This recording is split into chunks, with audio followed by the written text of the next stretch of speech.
El aire circundante del ambiente era denso. Se respiraba fracaso en todo el entorno. No podía evadirlo. Me presionaba y me hacía sentir un asfixiante vacío. Una insoportable aflicción que alteraba todos mis sentidos y me dejaba sin horizonte, arrastrando un bagaje de confusión. Una espiral descendente de emociones coercitivas que se ejecutaban como una sinfonía disonante y desmoralizadora de compases punzantes que hacían mella en mis nervios. No entendía cómo había perdido la conciencia ni en qué lugar de la línea de tiempo la había recuperado. Es decir, no sabía cómo ni por qué había llegado a estar ahí en tan terrible situación. Lo que sí recuerdo es la sensación que me carcomía en el momento. Era de absoluta derrota y resignación. Presentía que estaba acorralado y que no había forma posible de zafar. Pero había algo peor aún, algo que realmente me atemorizaba y me cortaba la respiración. Era evidente, dadas las circunstancias, que ya no disponía de mi libertad, que no podía elegir irme de ahí ni hacer uso de ella en ningún otro aspecto. Había perdido todo carácter humano ante un estamento de jueces rígidos a los que toda la vida había tratado de evitar por saber que su único objetivo era el de firmar sentencias condenatorias a cualquier costo, evitando juicio o razonamiento, y cuyas virtudes no consistían precisamente en demostrar entendimiento, coherencia o cualidad de aceptación alguna hacia cualquier defensa posible que se planteara frente a ellos. Estaban instruidos bajo una ley estrictamente concluyente en favor de un único modelo de vida, y era precisamente el que imponían ellos, los modeladores de lo correcto. Me encontraba junto a otros individuos demorados que asumían culpas diversas en lo que respecta a desobedecer leyes establecidas por los modeladores. Algunos manifestaban esas culpas a través de un llanto que ponía en evidencia el estado de vulnerabilidad al que estábamos sometidos.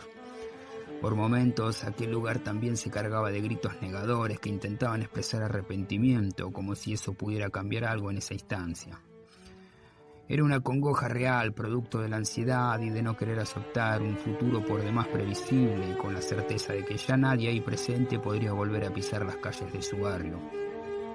Volver a las paradas conocidas, a esas zonas seguras para intentar profesar leyes individuales, al vino barato en las plazas nocturnas o a los golpes que nacían sin demasiada premeditación en alguna esquina del barrio. Por momentos el llanto tenía otra carga emocional. Se oía como una súplica al tiempo, una especie de ritual ingenuo para implorar que éste vuelva hacia atrás brindando una segunda oportunidad, y así con la experiencia de ese presente vivido poder evitar la situación cuyo resultado era este nefasto final. O tal vez no para evitar la acción en sí, sino tan solo para ejecutarla de otra manera y no terminar de todas formas en ese maldito lugar. En fin, lo más terrible de un hecho angustiante ya consumado es el arrepentimiento. Saber que el tiempo no puede volver hacia atrás para poder ser modificado, y saber que los hechos no cambian ni por arte de magia ni por simple anhelo. Las acciones del pasado perduran y son irreparables, pero en el valor con la que se sostienen en el presente dejan ver el verdadero carácter y el coraje de su ejecutor. A medida que transcurría el momento, las imágenes en mi mente se iban acomodando de a pedazos y situándome en un tiempo determinado. Fui logrando un cierto ensamble de la realidad y entre la vorágine de información que me abordaba logré discernir que estaba en una suerte de antesala del infierno, en el punto de partida de un largo viaje sin retorno. Me encontraba en un cuarto completamente sucio donde apenas había una ventana que dejaba pasar la mínima claridad del exterior. Al lado del cuarto había una especie de oficina con vigiladores. El cuarto era continuado por un pasillo largo perimetrado por altos muros y al final de este había una puerta de aspecto robusto. Aún no sabía qué había detrás de ella. Mi caso era distinto al de los demás. Yo no tenía ninguna culpa para asumir. No sabía por qué estaba ahí, aunque sentía la misma zozobra que el resto. Permanecí en el suelo largo rato observando aquellas escenas deplorables del llanto que me sumían aún más en una sensación de abandono y desamparo. Aún no recordaba cómo había llegado a aquel sitio, pero a esa altura era claro que estaba ahí para ser culpado de algo, aunque sabía que era inocente de aquello que se me pretendía culpar. Y en realidad no sabía qué era, solo confiaba en mi inocencia. Estaba seguro de estar ahí por equivocación y al mismo tiempo tenía la desdichada seguridad de que ninguno de los modeladores consideraría eso, y que jamás me permitirían salir de ahí. Era culpable solo por el hecho de estar presente. Esto me resultaba aterrador, intuía que estaba ahí por un error administrativo. Por otro lado, quienes iban a condenarme no tenían elementos físicos en contra mía, de eso estaba seguro. No había sido sometido siquiera a ningún proceso previo que me incrimine. En realidad no existía ninguna acusación específica en mi contra, pero inexplicablemente comprendí que lo que había era una especie de rumor en el ambiente que solo era percibido de manera extraordinaria. Era como el aire que respirábamos, se sabía que estaba ahí aunque no lo podíamos ver. Este rumor no se mencionaba, era consentido tácitamente. Tampoco estaba caratulado ni enmarcado en una figura específica. Era un supuesto que ni ellos ni yo teníamos la capacidad de nombrar, algo que no se podía ni tocar ni definir, pero que por alguna extraña razón estaba ahí como una suerte de evidencia que se transmitía a través del pensamiento. Era desesperante saber que todo ese hecho intangible estaba en mi contra y por sí solo era elemento suficiente y certero para condenarme. Estaba completamente desconsolado ya, resignado a que todo su procedimiento se basaría en un error producto del desgano, una simple y desafortunada confusión que por desgracia nadie cuestionaría, una causa invisible sin importancia para el resto como tantas otras. Mientras continuaba la espera de no sé qué, a través de la ventana del mugriento salón podía ver al grupo vigilante de modeladores alborotados. Parecían ocupados en oficios burocráticos. Cada vez que alguno de estos individuos salía de su oficina para recorrer el pasillo hasta la puerta del fondo, o primero debía pasar frente a nosotros.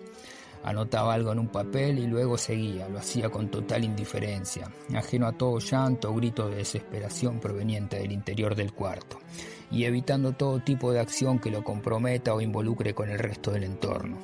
Siquiera volteaban las miradas hacia nosotros. Era como no existir, no estar ahí, no ser nada para ellos, apenas un número. Solo pasaban llevando papeles de un lado a otro de forma mecánica, sin que nada los distraiga o los corra por un momento de su oficio de verdugos.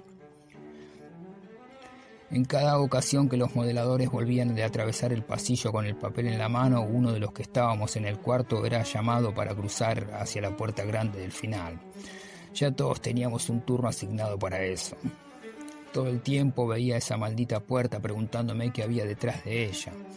Todo aquel que la atravesaba era inmediatamente silenciado. Sus llantos, sus gritos violentamente dejaban de escucharse. Ese umbral era un viaje sin retorno, de eso estaba seguro. Luego de ella se producía un silencio sepulcral.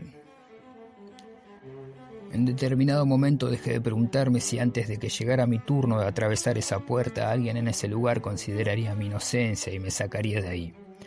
Con el correr del tiempo solo afirmé mi certeza de que el concepto de inocencia era irrelevante en esa antesala del infierno.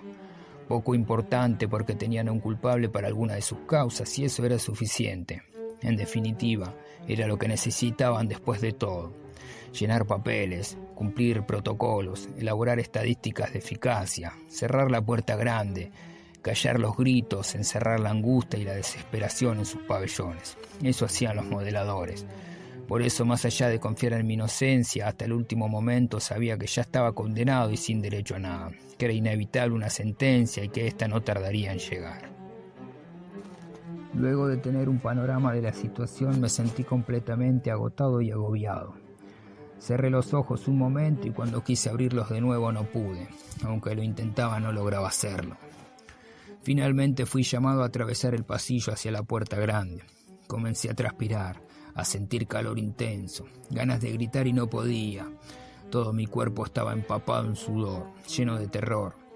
Mientras más cerca de la puerta estaba, más sentía que me perdía para siempre. Sentía que mi voz jamás volvería a ser escuchada. Sentía la circulación acelerada de mi sangre atravesando cada vena del cuerpo. Cada vez más oscuridad. Intenté con todas mis fuerzas gritar y entonces logré abrir los ojos al fin, pero aún no sentía ningún alivio. La oscuridad seguía estando ahí. Ahora me encontraba sobre una cama, en una habitación limpia. Había despertado de la pesadilla, pero a pesar de encender la luz no tuve ninguna tranquilidad. Solo la seguridad de que todo aquello que había soñado no había sido solo un sueño. Todo fue real. Fueron los sentimientos de un hombre en la antesala del infierno.